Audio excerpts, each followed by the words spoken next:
ఈరోజు మన వాక్య ధ్యానం కోసం లూకా సువార్త 1వ అధ్యాయం 35వ వచనం ఒకసారి నేను చదువుతున్నాను చూడండి. సర్వోన్నతుని శక్తి నిన్ను కమ్ముకొనును గనుక పుట్టబోవు శిశువు పరిశుద్ధుడై దేవుని కుమారుడు అనబడును. యాక్చువల్లీ ఇక్కడ ఏంటంటే దేవుని ఆత్మ మరియని కమ్ముకొని ఆ పుట్టబోవు బిడ్డ పరిశుద్ధుడై దేవుని కుమారుడు అనబడతాడు. అంటే ఇక్కడ దేవుని కుమారులు ఎవరంటే ఆత్మ ఒక మనిషి మీదకి వచ్చినప్పుడు దేవుని ఆత్మ దేవుని శక్తి ఒక మనిషిని కమ్మినప్పుడు ఆ మనిషి దేవుని ఆత్మ చేత నడిపింపబడి ఆత్మ చెప్పే ప్రతి విషయాన్ని అంగీకరించి దాని ప్రకారం ఆయన జీవితంలో ప్రతి విషయంలో దేవుని ఆత్మ చేత నడిపించబడినప్పుడు దేవుని కుమారుడు అని అనిపింపబడతాడని చెప్పబడింది. దీనికి సపోర్టివ్గా వేరే వర్సెస్లో కూడా దేవుడు చెప్తున్నాడు, ఎందరైతే దేవుని ఆత్మ చేత నడిపింపబడతారో వారందరూ దేవుని కుమారులు అనబడతారు అని. ఒకసారి రోమీలకు రాసిన పత్రిక 8:14 ఒకసారి చదువుతున్నాను చూడండి. దేవుని ఆత్మ చేత ఎందరు నడిపింపబడిదురో వారందరూ దేవుని కుమారులైందరు. ఎవరు? దేవుని ఆత్మ చేత నడిపింపబడాలంటే, అంటే దేవుని ఆత్మ చేత నడిపింపబడాలంటే ఫర్ ఎగ్జాంపుల్ మనం ఈ జీవితంలో మనం ఏదైనా విషయంలో కొత్త విషయం నేర్చుకోవాలనుకున్నప్పుడు మనకి కొంతమంది మెంటర్స్ ఉంటారు. వాళ్ళు చెప్తారనమాట, మనల్ని గైడ్ చేస్తారు.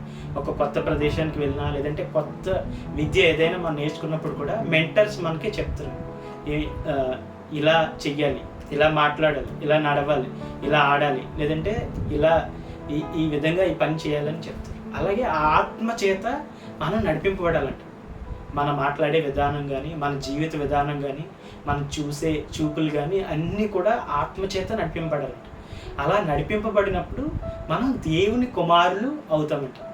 అందుకే ఆత్మ అంటే ఏంటి అంటే యోహాను సువార్త 6:63 ఉంటుంది. ఒకసారి నేను చదువుతున్నాను చూడండి. దేవుని ఆత్మ అంటే ఏంటంటే యోహాను సువార్త 6:63 చెప్పబడింది. ఒకసారి నేను చూస్తాను. శరీరము కేవలము నిష్ప్రయోజనము, నేను మీతో చెప్పియున్న మాటలు ఆత్మయు జీవమునై ఉన్నవి. ఆయన మనతో చెప్పిన ప్రతి మాట, అంటే దేవుడు మనతో చెప్పిన ప్రతి మాట ఏమై ఉంటుందంట? ఆత్మే ఉంటుందంట. మనతో చెప్పిన మాట అంటే ఆయన మనకి వాక్యం పంపినప్పుడు, ఆయన మనకి వాక్యాన్ని పంపినప్పుడు, లేదంటే వాక్యంలో మన కన్నులు తెరిచినప్పుడు ఆ మాట దేవుని ఆత్మే ఉంటుందంట. ఆ మాట చేత మనం నడిపింపబడినప్పుడు, ఆ మాట చేత మన జీవితాన్ని సరిదిద్దుకున్నప్పుడు మనం ఏమవుతామంట? దేవుని కుమారులు అవుతామంట. అదేవిధంగా యోహాను సువార్త 1:12 కూడా ఈ విధంగా చెప్పబడింది. తన్ను ఎందరు అంగీకరించిరో వారికందరికీ, అనగా తన నామమందు విశ్వాసం ఉంచిన వారికి దేవుని పిల్లలగుటకు ఆయన అధికారము అనుగ్రహించారు. యాక్చువల్ ఇక్కడ దేవుని పిల్లలగుటకు ఆయన అధికారం అనుగ్రహిస్తాడంట. ఎప్పుడంట? ఆయన్ని అంగీకరించాలంట. ఆయన అంటే వాక్యాన్ని అంగీకరించాలంట.